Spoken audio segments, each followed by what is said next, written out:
On Friday, Jerome Powell basically declared victory over inflation, but does that mean victory for the crypto market, or is this the beginning of the collapse because we're headed into a financial crisis? At the time of recording, Bitcoin is sitting at about $64,200, and on the release of the announcement that Jerome Powell was basically declaring victory, Bitcoin did see a price increase, but since then it's basically been going sideways for a couple of days. Right now we are above the 200-day moving average though, and as long as we can stay above that, I think we at least have a run up until about probably $69,000 before we see some next levels of resistance. And if we can break above that level, then that's a breakout from this broadening wedge formation, and that indicates that we could be headed up towards $100,000 roughly by the end of the year. On Friday, Jerome Powell had this to say about the economy. 4.5 years after COVID-19's arrival, the worst of the pandemic-related economic distortions are fading. Inflation has declined significantly. The labor market is no longer overheated, and conditions are now less tight than those that prevailed before the pandemic. He goes on to say that inflation is headed back towards 2%, and now unemployment is starting to rise, and he doesn't want it to continue rising any further. But to me, this is reminiscent of George Bush back in 2003, because the war's not over yet, and I think it's a little bit too early to declare victory right now.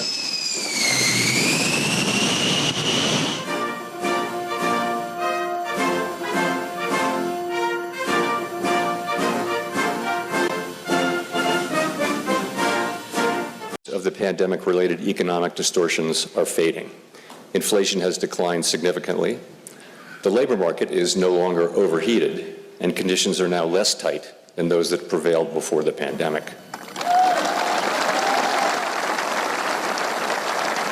So now it looks like Jerome Powell is going to focus his attention on the unemployment rate that's beginning to rise, because usually whenever it starts to tick up slowly, that is just before the recession actually hits, and then unemployment goes through the roof. We do not seek or welcome further cooling in labor market conditions.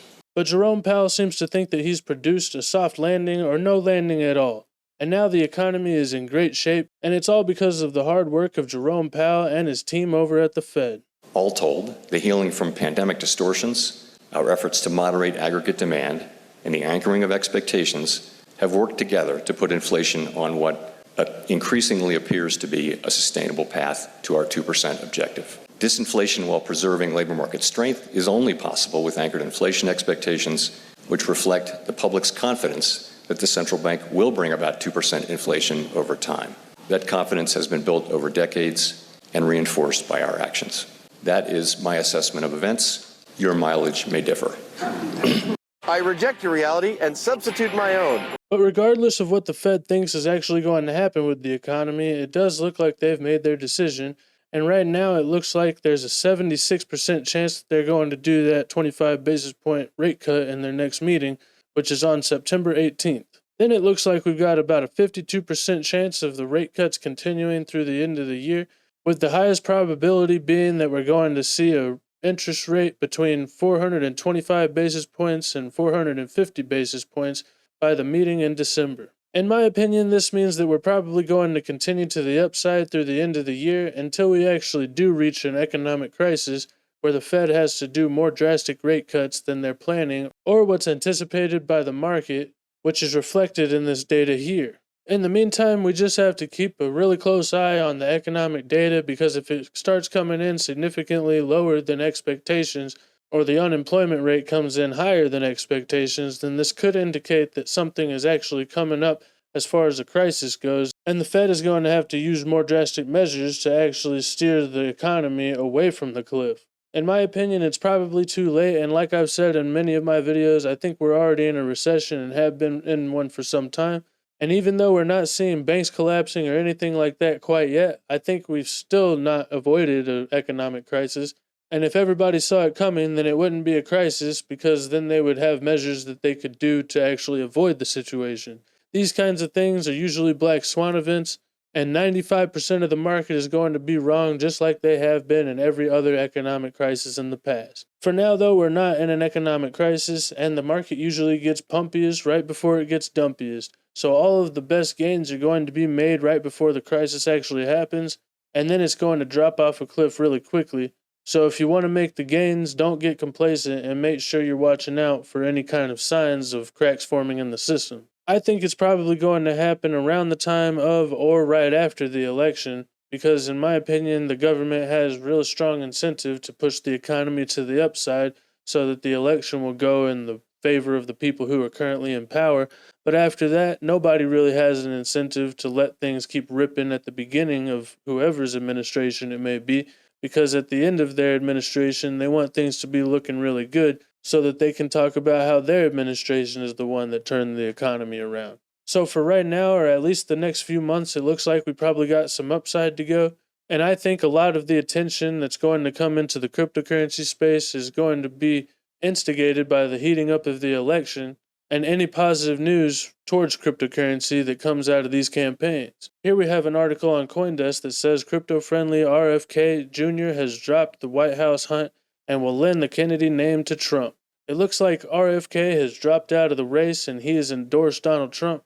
And with them both being pro-cryptocurrency, I think this means that there's probably going to be a lot more pro-cryptocurrency speeches coming up as the campaign continues to heat up. Like, for instance, this article on The Independent that says Donald Trump is now promoting a new cryptocurrency platform to take on the banks. The project is supposedly called the Defiant Ones, and in my opinion, that's not a really great name. Maybe they could just drop it to Defiant or something like that. But I really hope Donald Trump knows what he's talking about when it comes to promoting a project like this, because it could be somebody that's running a scam, and if he promotes it and then a rug gets pulled, well, it could definitely make him look bad whenever he really can't afford to, probably. I would be supportive, don't get me wrong, if Donald Trump actually did release a cryptocurrency project and he had really smart people behind it and they were doing real development to actually make a change and really take on the banks for real. But if it's just a project that says that's what they're going to do and then they've paid Donald Trump to endorse the project, well, then I don't know if this is really the right look. But so far, whatever Donald Trump has done in cryptocurrency seems like it's been really successful, so maybe this one will too.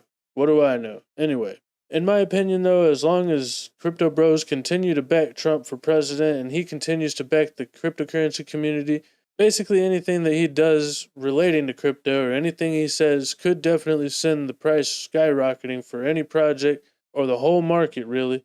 And it's all just causing more eyes to be on the cryptocurrency space, which is what we really need because this is all an attention game. So hopefully these campaigns continue to talk about cryptocurrency, and maybe that's going to cause the price here to break out of this broadening wedge that we've been stuck in since all the way back in March pretty soon. But until there's some kind of big announcement or some kind of real big speech that has to do with cryptocurrency, or somehow some of the attention from the campaigns and everything else that's going on gets directed towards cryptocurrency, I think we could continue sideways for a little while longer, but something tells me that crypto is coming back into the spotlight, and when that happens, you don't want to miss out because there's going to be a whole bunch of FOMO. So let me know what you guys think in the comments. Is the Fed pivot actually going to be positive for cryptocurrency, or does this mean that a crisis is on the way and we're about to head to the downside? Either way, thank you guys so much for watching, and don't forget to hit that like and subscribe button if it brought you value. But most importantly, don't forget to do only good every day, and I'll see you guys next time. Bye.